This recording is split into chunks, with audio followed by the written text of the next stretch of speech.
gentlemen, good morning. I hope you will not suffer death by PowerPoint by me. Actually, I was not so sure which group of people I will find here. So I just prepared the general presentation of what our organization is.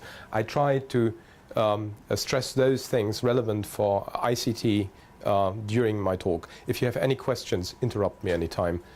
Might be easier than we just try to gather it after 20 minutes of talking. Actually, what the THW is doing is something that in the UK is not normally present in the daily business on the streets, because everything that is related to that is done by the firefighters in the UK or by the military in the case of war. So it's a little bit an organizational structure that is a historical thing. The original organization was founded in 1918. After the First World War. You know about the peace treaties. The German military was reduced and they were not allowed to have so many troops. And there were some wise guys in Berlin who had the idea that we might put some heavy engineering units aside without weapons, so they don't count as soldiers, but they are structured like a military. And since that, the organization exists, and you have to know that in Germany we have a long tradition about volunteers. So firefighter services in the cities were done in the beginning, in the last centuries, with volunteers. And so they based this organization on volunteer services, which is quite unique in Europe. We have protection civile organized structures in the southern countries. We have something like a Ministry of the Interior Forces in the eastern countries, and we have also military or firefighters in the northern countries. So we don't have many organizations like this. We are a governmental agency. We belong to the Ministry of the Interior. So we are directly linked to the police. We are directly linked to the secret services for sure. And we are, quite huge. Nowadays, after the last reform of our military, we are bigger than the Navy and bigger than the Air Force. So that is something that we are, as our organization ourselves, is not used to. We were not used to in the last centuries, but it is something that we have to get used to in the future. What you see here is that as an agency, we are comparatively small. We are only 800 full-time employees.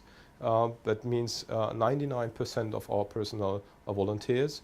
Volunteer does not mean that they are not professional. I come to it later, why this is the case. The 800 full-time employees, they are just those organizing the administrative structures, you can say, and about 30 people doing the operational business, mainly abroad, because that means you have to have treaties with foreign governments, you have to organize things with the UN or EU, so therefore you need full-time people. Our budget is comparatively small. That means nothing. We would never have enough money, but you can be sure if there's a special situation all over the world or in Germany, we get special funding by whoever. It doesn't matter. We take money from Michael Schumacher as well as from the German Soccer League. We take money from the EU or from the UN. It depends on the situation. What are we doing? We are doing some quite boring things. If you read civil protection, it sounds like the Cold War. It means sitting around in a barrack waiting for a war that hopefully doesn't come, and then get retired. But actually, this is not what we are doing. This is what is said in our law that we should do. Our main focus is on disaster relief. So we have in Germany every year around 10,000, 15,000, depends on the year and how the weather conditions are or which the big events go on. We have about 10,000 up to 15,000 missions a year inside Germany, and we have a very highlight here in the international relief business, because we have a law that allows us to go to foreign countries. So in Germany, you need, for sending the military in a foreign country, you need the parliament to agree to that. And that is not that easy, as you can imagine. Us, you can send without having the parliament's agreement. So as an example, as our Chancellor, Mr. Schröder, said that they will not send soldiers to Iraq, I was there with our organization 4 weeks later, because they wanted to have troops on the ground so that they can be in constant talks with the Americans. We are doing also the technical assistance and day-to-day business, this is where most German citizens would see us. That means if you have a big accident at a motorway, or if you have a big train accident, something like this, or floodings, then we are the ones who do that all over the country. How do we fit into the system? As you know, everyone sees himself as the most important one. That means that if you ask a police officer, the pillar of the police would be the biggest. So in our case, the pillar of the civil protection is the biggest. But nevertheless, there are 4 pillars for the internal security, and we are cooperating quite closely with those you can see here. This is quite common, I think, that is not differing that much from what you know.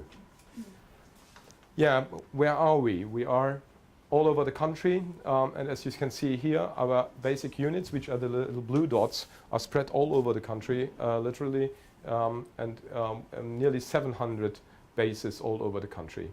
The interesting thing is that we are the only governmental organization that is still present that much all over the country. We have in every major city, in every district, we have at least one station.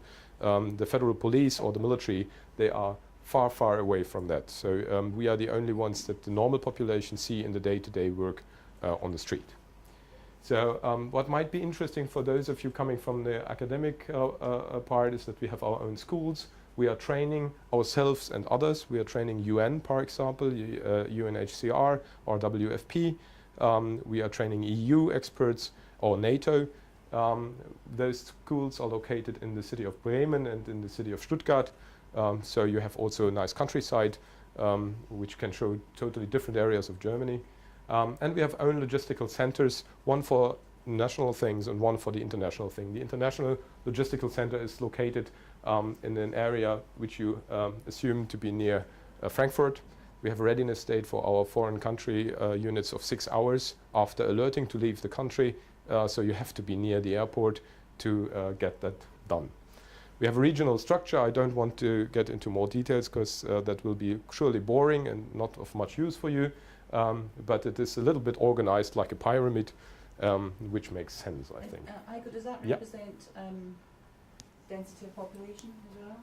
Yes, you can see that they have a concentration of organizational structures in the Ruhr area and in the Saar area, but that is only partially true because it's a historical thing. As you can imagine, in 1918, these engineer troops were made up of miners. And the miners were in the areas of the Saar and of the Ruhr, where we had the coal mines. And so these very long traditions in the organizations you still see here. And you can also see that what we call the eastern part of Germany, the new Länder, they are not that dense populated, but they are also quite new structures because they were not existing in the GDR. So we had to found them in 1991. So you see that there are less, which is interesting because when our financial administration of the government comes and say, okay, you have too many of your bases in the western part of Germany, move some to the east. Because of the volunteer structures, that would mean we close organizations, move the trucks to the east, and they are standing in empty garages without any volunteers, which is also unique for a governmental agency, because normally they command police officers or soldiers, they just command to a new base that they can do with a volunteer. But it fits to the density of the population, and the problem is not that big because we can also transport material and personnel quite fast. Mobilization is something that is very effective. So we are normally in the state that within 24 hours we can bring 10,000 troops to one place, everywhere in the country. Just to give you an impression on how it looks like and how you feel like as a full-time employee, all these blue dots are the volunteers, or the red dots are the full-time employees. That's interesting if you deal with ICT. If you want to provide computer technology, if you want to provide mobile technology, you have to use something that can be handled without much training. What we often see is that people often offer us things for HQ equipment, for example, for dealing with situation awareness that is used in the military in Afghanistan. There you have a staff sergeant or a captain trained on that, working on that for 365 days all over the year. They can use sub-menu number 9 with button 15, and they can use a 3D hologram to show everything. We have people who are working 2 times a month or 3 times a month, maybe practicing on the real equipment for a few hours a month, and you have to keep it simple. Not because they are stupid, but because they have not that much practice. Why do the people come to us? Which is an interesting question, especially in the momentary situation and in the economic situation. Most of our PR is done by our volunteers ourselves. You can imagine this is family business. They are like little communities. The grandfather was in, the father is in, the children are in, sure. We have 10% female volunteers. And the number of them is growing. So you can see that whole families come to us. We have youth organization. We are the only governmental organization still having a youth organization in Germany. Normally this is not so famous in Germany because of historical reasons. But we have, and they do training with children starting with the age of 10. We will now downsize it even to the age of 6, so that they can come as a whole family. I don't go through the different bullets. You can read it. The relevance of this is vanished since we got rid of the draftee system. So you no longer have people in our ranks that are just trying to evade the military service. We normally, in the former times, we had people, 50% of them never wanted to go to the military, and 50% wanted to go to the military but were not allowed to go. So that was an interesting mixture. But this is nowadays no longer relevant. A very, very interesting thing is that many people come to us because they want to work abroad. That is especially in a certain stage of your life when they finished university or finished their education.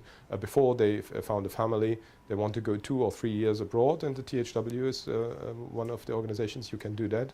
And you can do that with quite good insurances and yeah, for the government.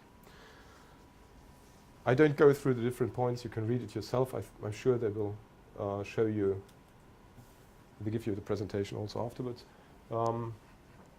What are the duties if you're coming to us? You have to be reliable, sure. If we call, you have to move. And you have to take part in trainings for quite a long time. To become a platoon leader, you have a training at least of 4 or 5 years. You can imagine we have nearly 700 platoon leaders. So, and also the fluctuation of personnel is quite high. So this is a challenge for everyone who has a normal job to earn his money and to do that aside. What we see in the recent years for this social sciences is interesting is that more and more companies, although they don't like their people to spend time without being in the company doing something else, they all ask for what are you doing for the community beside work. So it's a little bit strange, yeah. So the people have to prove that they do a volunteer engagement beside, and if they are in the company, it sometimes gets difficult because they say, oh yeah, it's nice, but now you have to do the job in our company. An interesting challenge with big companies. We have nowadays agreements that they give their employees the opportunity to work with us, and that therefore they can also claim that they are supporting us. That is a give and take thing that we do with electricity providers, with car companies and so on. What can we do from technical terms? I go very briefly over that because I'm sure you, most of you are not in the engineer business, not at least in this kind of engineer business. If you want to know something special about one or other ability we have, just ask. If I would start talking about that, that will take hours, and that will really mean death by PowerPoint. So for you might be interesting that we are doing the thing up here, this coordination. We have 66 units all over Germany that are able to build up mobile HQs to support anyone. It doesn't matter who it is. We use them for supporting the police in big operations like a NATO summit or the Pope visit. We use it during floods and storms. We use it for special police operations in a terrorist scenario and something like this. All the other things, it's what you can expect from a heavy engineering organization. There's nothing on the technical side of what you need for living, transportation, water, electricity that we cannot provide. Could you say a bit Yeah. about what's in those HQs that you build? Yeah, maybe I have also a picture with me where I can show you. Actually, it's consisting of several trucks. Some of them we normally say they are looking like a Dutch mobile home, because there are big trucks with a container on it and with a trailer behind it that you can open, and you can attach one trailer to the other, to the other, to the other, so you can bring up rooms for, starting with 30 people, this size like this room, and you end up as much as you need. At least you theoretically could end up with 66 of them attached, which is quite a huge number, and you can bring them anywhere up in the middle of nowhere, and they are completely autonomous in means of communication, electricity, housing of the personnel, and so on and so on, even with logistics. How does some of our bases look like? It looks like a fire station, but we are not that fast than the firefighters. We have a 30 minutes readiness state inside Germany. Firefighters have 4 minutes, 3 minutes in a bigger city, 4 minutes, 5 minutes in the landscape readiness state. They are normally the main base of our organization. They are comparatively new. If you are used to governmental buildings, you're often used to barracks that are at least 20, 30 years old. Ours are comparatively new because you don't get volunteers if you give them crappy environment. So the cars are new and the houses are new, at least, and the uniforms as well. I'm just trying to get used to the computer. What is the interesting thing is that it is a modular system. So you have a basic component of abilities in every barrack. And you have in every barrack one special ability that you have in every local section. So we have 66 local sections. You have 5 or 6 special abilities that you find everywhere one time. And then we even have some abilities that we only have 1 or 2 times on the governmental level because they are very expensive or seldom used. The normal technical equipment is what you see down here. I think that's self-explanatory. They can do anything from pumping, making electricity, getting you out of your crashed vehicle, something like this.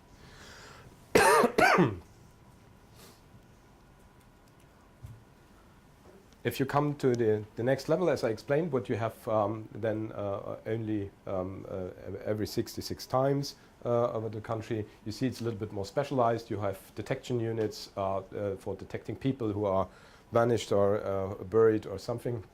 You have units specialized on evacuating people from flooded areas or making bigger electricity. Such a unit here, they can provide electricity for a village, about 30,000 people alone. That is quite helpful and often used in recent years. And if we come to the national level, supra-regional one, we have the really expensive units like you see here, water purification, which is nowadays a really big business because you have, even in a crisis time, you have to fulfill the standards of peacetime, which is made by our laws. I personally see it as a nonsense, but nevertheless we have to follow the law. So we have very complex units for providing drinking water. And also bridge building, for example. These are only examples. A little bit more interesting for communication and how it works is that how do we get into a mission? Sure, we are a governmental agency. Surely we are organized on a pyramid hierarchy. But nevertheless, in Germany, we work with something that we call an autonomous tactic. So that means you get an order, a very general one, not very explaining too much details. And the ones on the ground, they have the mandate to act by themselves and do what they think is necessary.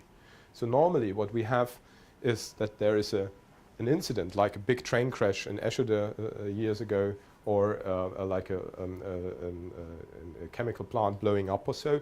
And you can be sure one of our local sections will be involved because they are there.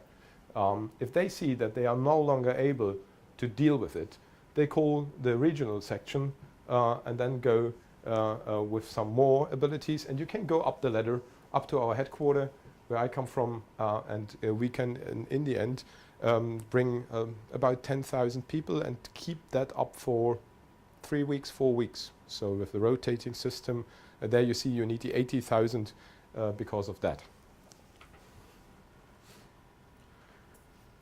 And to make it a little bit more complex, and I can assure you then you are through all the boring charts, we are having two structures in Germany, which is caused by our law, because as you might know, the federal government is not allowed to do things on the local government level because we have these federal structures. So we need to have a distinction between our federal structures and the what we call administrative structures and the operational structures on the ground, which is quite which makes sense, because if we wait till the people in Berlin knows how the situation is on the ground, we will lose precious time. So the local firefighter commander or local police commander, they are the ones in charge. Here in the UK with your bronze, silver and gold command, you have quite similar structures, and they decide what they do. And as a governmental agency, if we come into a national mission, that means we hand over the key of our unit in the moment when it gets into mission, which is very strange. Normally the government clings to its units, especially if they go into a sharp mission. We are handing it over in the moment where it goes to a local section mission.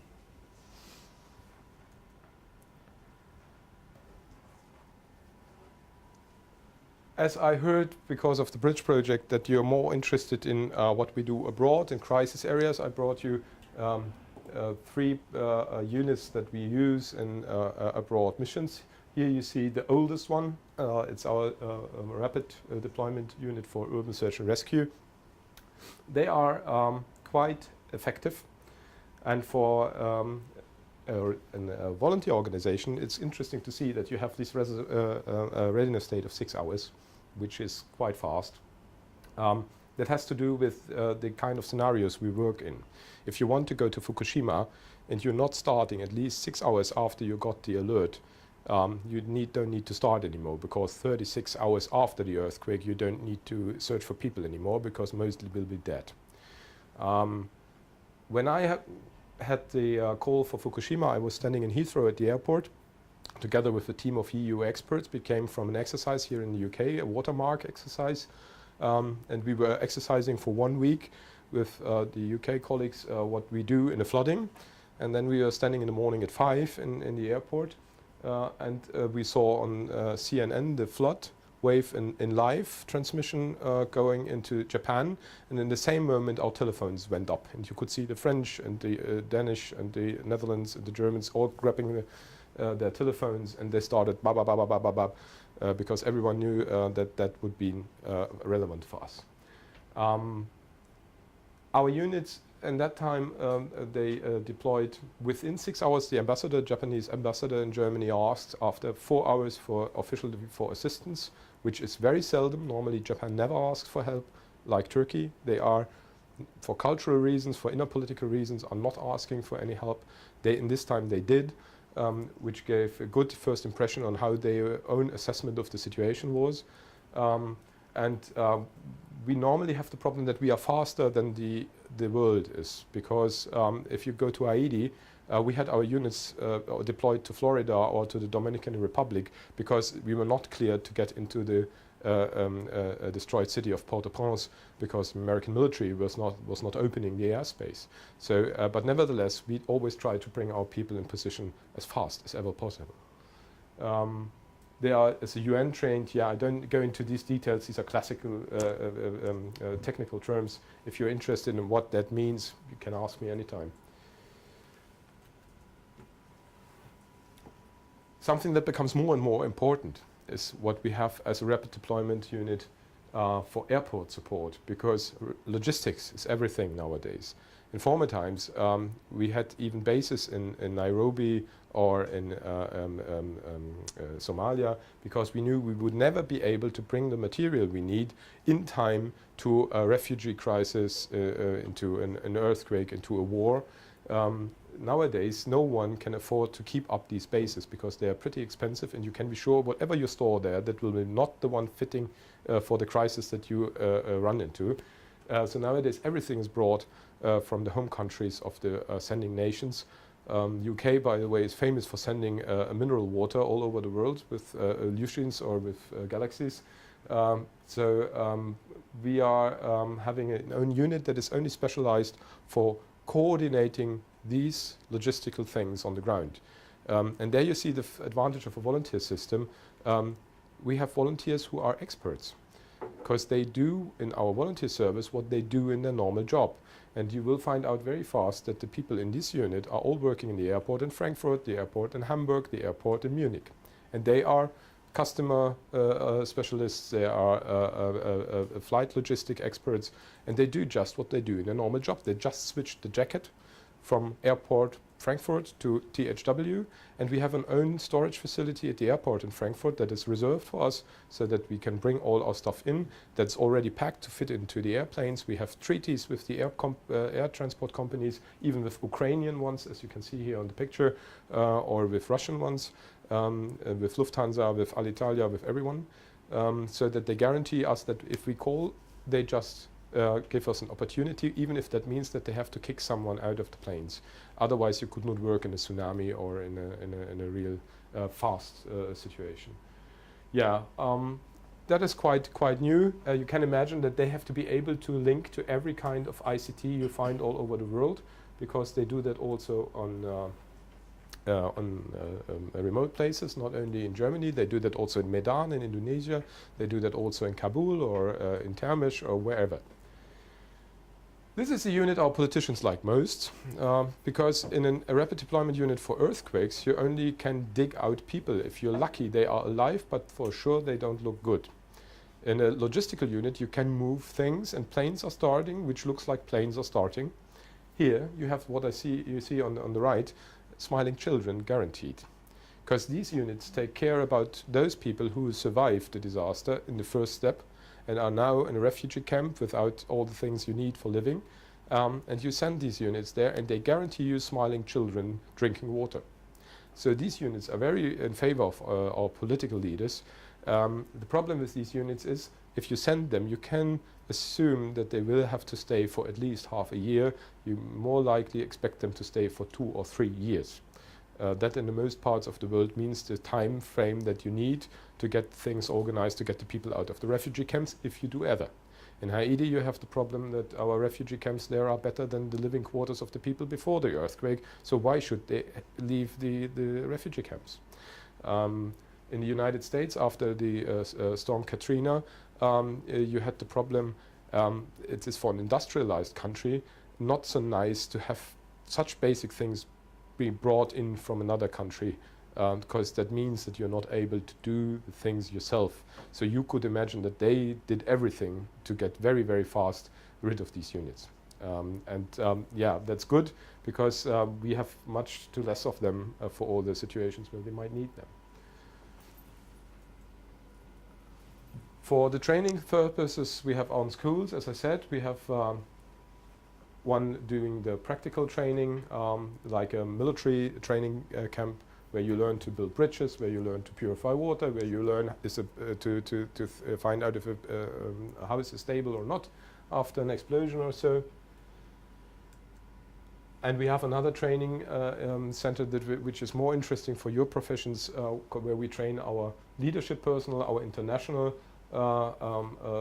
partners, and also our communication experts. So I'm nearly through. National corporations, as you can imagine, with all the organizations you have yourself. Maybe the international ones are more interesting for you.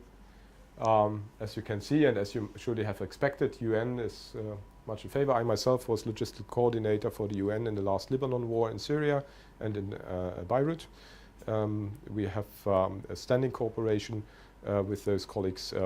Some people make the joke, say, because the German THW color fits so good to the UN and to the EU, they really like to send us. Maybe it has also something to do with the costs they don't have to pay. Yeah, so I hope that was very, very brief, not exceeded too much my time frame. As I said, concerning the ICT questions, just a few remarks, if I'm allowed to. Imagine you go to Haiti and you have your search and rescue units on the ground when they do the work they do since 20 years.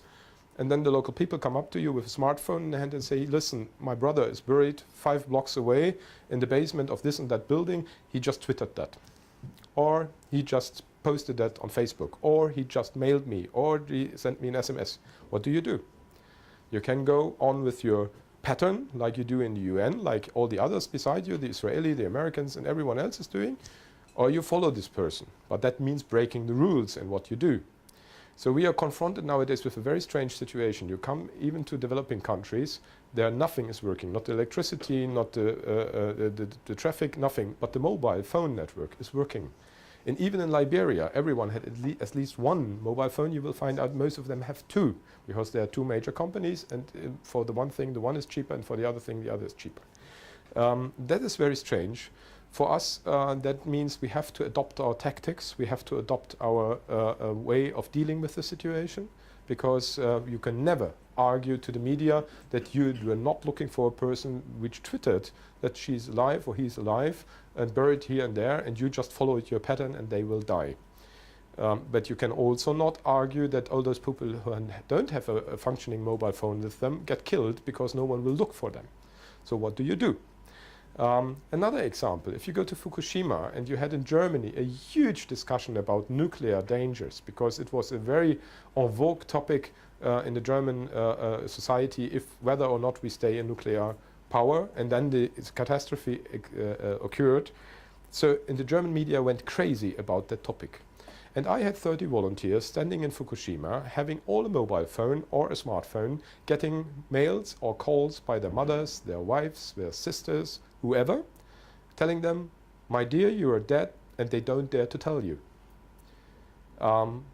That is a problem, because that means that the tactical use of your unit reduces to 0, because they even didn't believe us. That we had NBC units with us who were detecting permanently the radiological output of the power plant, and they were proving that if you work on the side where the wind is not blowing to, the radiation was lower than on a transatlantic flight. And our own people didn't believe us, because they said, oh, you manipulated the equipment because you don't want to tell us that we are already dead. Because my mother told me that I'm dead, and she always has right. So what do? Do we now next time collect all the mobile phones at the airport and say, you don't communicate with anyone until we are back? Which also for a volunteer organization is not so easy. In the military you can do, but not in a civil protection volunteer service. And how do you deal with that information? On the other hand, the Americans and the British around us, they said the Germans are totally crazy. They work in the same situation, and they are fearing so much that they get killed by radiologic fallout. And you had to explain to your international partners as well, why are they behaving like that? That are only 2 examples how information and also communication influences our business. I don't want to mention that we are even putting up digital radio masts in Turkmenistan, where we would never have expected to put up a radio mast on mountains. That means that you also can expect that the terrorists or the bad guys next time will also have mobile communication equipment that is comparable to those we have. And that is something that means also coordination in a war environment or a civil war environment can get really nasty for us. And therefore we are quite interested in those things the Bridge project is doing. We are in the moment participating in 30 security research projects. Bridge is only one of them. And as you see, I'm the head of our national missions, and we are also responsible for research. And that is for good reason, because we say in the organization, research is the thing that should only help us to do our work, our normal job better. And therefore you have to know what the normal job is. So it doesn't make sense to have a research department that does research for whatever, and you have those people doing the normal missions, and they have no communication. So they just put all the research work additionally to our normal work in the internal mission units, and that's the reason why we work there. And you can imagine in the last 3 years we have a constantly growing security research occupation in the organization, because the national security research is spending billions of euros in that, and also the EU, and they all have one little paragraph in all their treaties that means you have to have an end user to apply for funding, and there are not that many end users in the protection of the population, and this is for us good and bad sometimes. So now I talked very much. I hope I didn't run over you. Yeah, if you have any questions, feel free. Thank you. Yeah.